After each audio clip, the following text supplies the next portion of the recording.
Voilà une petite vidéo tuto pour vous expliquer comment poser une paroi de douche ou une paroi de baignoire. Donc ici on a le modèle basique, hein, c'est-à-dire 1,30 m de haut, 75 de large à peu près. Donc ici vous avez le montant qui va venir sur le mur, dans lequel on va venir intégrer la porte ici. Hein, donc ce montant, quand la porte est déballée, il est rentré ici. Donc là je l'ai déjà sorti parce que il faut tout simplement mettre ce montant ici à 1 cm du bord, le mettre parfaitement de niveau. Donc voilà, vous faites des points de repère ici. Voilà, et ensuite, une fois que vous avez fait vos points de repère, vous tracez à l'intérieur de votre montant. Vous avez 3 trous. Vous tracez à l'intérieur des 3 trous.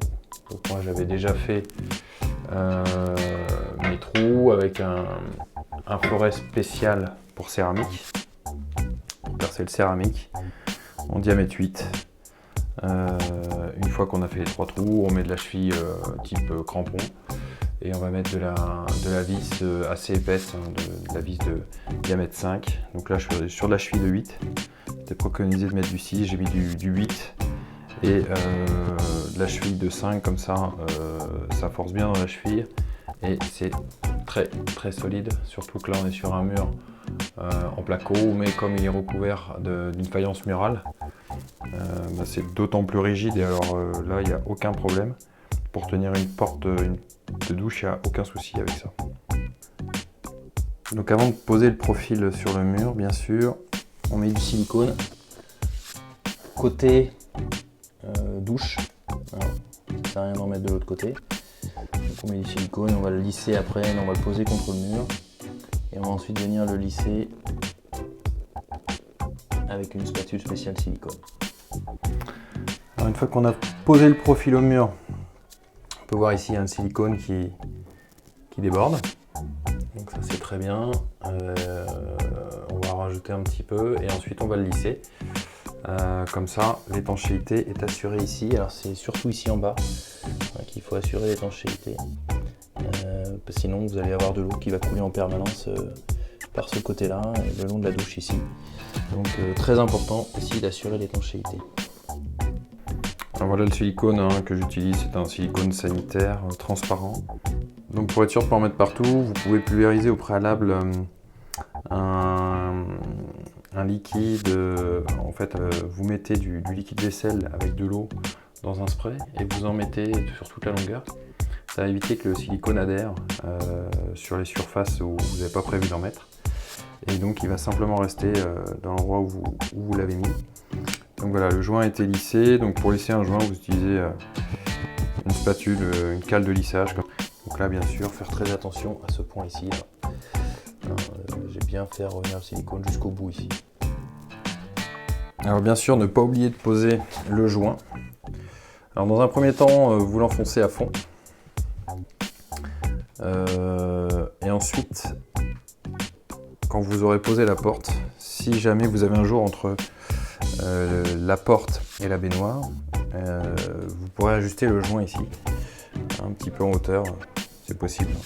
Vous ayez quelques millimètres, mais normalement la hauteur du joint suffit pour couvrir l'écart qu'il pourrait y avoir entre la baignoire, si jamais la baignoire n'est pas parfaitement de niveau, et la porte. Donc ensuite, une fois que vous avez posé votre joint, fixé votre profil, il va falloir percer les trous ici dans le profil avec un foret à métaux de diamètre 3, c'est ce qui est préconisé par le mode d'emploi. Donc moi je recommande de commencer par le trou du haut. Comme ça vous allez pouvoir mettre directement la vis ici et pouvoir percer les autres trous ensuite facilement. Donc bien sûr, vous réglez la porte avant de percer le trou de façon à ce que le joint ici soit efficace. Donc de façon à ce qu'il porte sur la baignoire.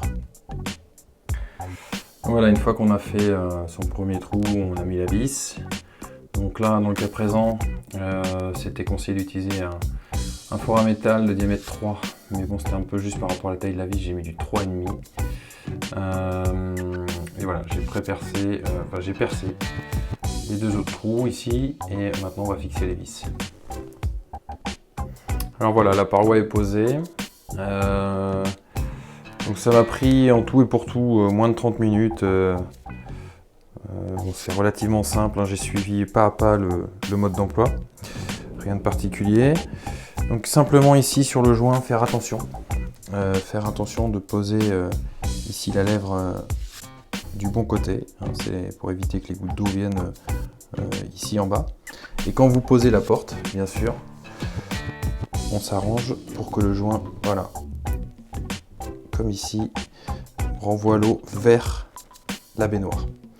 Donc voilà, c'est extrêmement simple à poser. Il faut un minimum d'outils, bien sûr, pour pouvoir le faire. Donc je vais vous mettre en lien les outils nécessaires. Et sachez que quand on commence à faire du bricolage, il vaut mieux dès le départ bien s'outiller, bien s'équiper.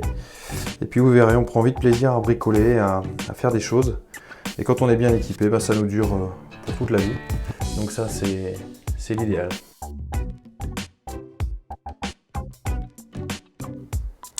Alors voici tout l'outillage qui a été nécessaire ce matin pour réaliser la pose de la porte.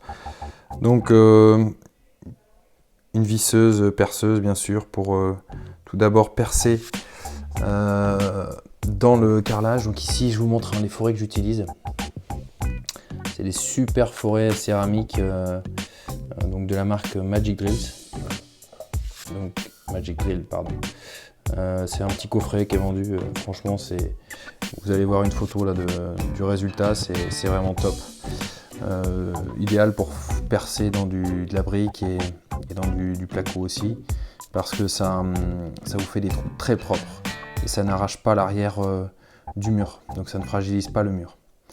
Moi ce que je vous conseille ensuite, c'est si vous n'avez absolument rien en équipement aujourd'hui, c'est d'investir dans un petit coffret à métaux comme ça.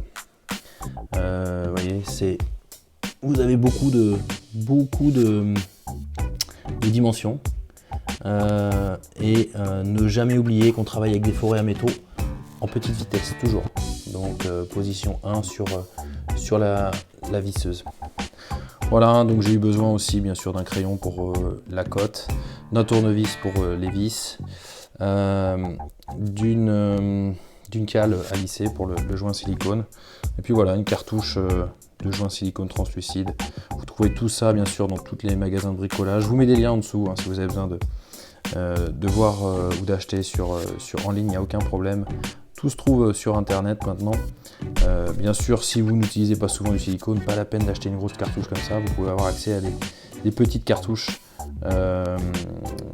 qui sont toutes prêtes. Il n'y a pas besoin de pistolet, tout est intégré directement. Voilà, j'espère que ce petit tuto vous a plu, que ça va vous permettre de vous aider à vous lancer. On est vraiment sur des choses basiques. Mais voilà, il faut commencer par des choses simples pour donner confiance. Et puis, comme je vous disais, bien s'équiper dès le départ, partir avec des équipements de qualité. Des fois, ça nécessite un petit investissement. Mais derrière, vous ne regretterez pas parce que c'est du matériel qui va vous durer quasiment toute votre vie. Donc bien sûr, moi j'ai du matériel professionnel ici. Vous n'êtes pas obligé d'investir dans du matériel professionnel. N'investissez pas non plus dans du matériel premier prix parce que dans 1 an, 2 ans, vous serez obligé de le changer et vous regretterez. Finalement, vous aurez mis 2 fois plus cher que ce que vous vouliez mettre au départ. Voilà, c'est un petit conseil que je vous donne, mais chacun fait bien entendu comme il le souhaite. Allez, je vous souhaite une bonne journée et je vous dis à bientôt.